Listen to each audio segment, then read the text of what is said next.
તો મિત્રો ચિરાગભાઈ ઝાલા દુશ્મનો સામે બગડ્યા અને ચિરાગભાઈ ઝાલા એવું કહી રહ્યા છે કે આ જે આપણે બગદાણાની અંદર થયું હતું એ બોટાદની અંદર પણ થશે અને આ લોકોને કેવું છે કે કોકને ઠોકીને આવે અને એમને ખબર જ છે કે 15 દિનના જામીન થવાના છે એટલે 15 દિનમાં જામીન થઈ જાય એટલે છૂટી જાય એટલે આ લોકો ફરીથી એવું ને એવું કરે. તો હું તમને ચિરાગભાઈનો વિડીયો બતાવું એના પહેલા જો તમે આપણી ચેનલમાં નવા આવે હો તો ચેનલને સબસ્ક્રાઈબ કરી દેજો અને વિડીયોને લાઈક કરી દેજો. તો મિત્રો તે વિડીયો જોઈ લો પછી આપણે તેના વિશે વાતચીત કરીએ.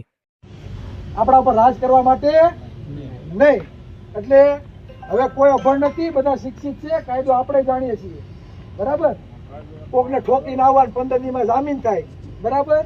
અને કોઈ સાથે સરભરા કરવાની નહીં ભાઈ.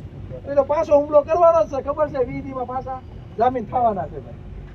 એટલે આ એક સિસ્ટમ થઈ ગઈ. એટલે આ બધી કામગીરી પોલીસ પ્રશાસનની છે. બોટાદમાં કઈ જાય છે તો પાછી ઘટના બની. એટલે હવે છે ને જેમ બગદાણા થયું ને એમાં બોટાદમાં થાય આવશે 100%. બરાબર? જેને જ્યાં કિલ્લા મારવો હોય ને ત્યાં મારી લેજો. આ બોટાદની ધરતીમાં આવીને કહી જાવ અમને કોઈનો વિરોધ નથી, અમને કોઈનો વિરોધ નથી. અને આ ભાઈ પથારીમાં બેઠા અમારા આંખની ઓળખાણ નથી ભાઈ.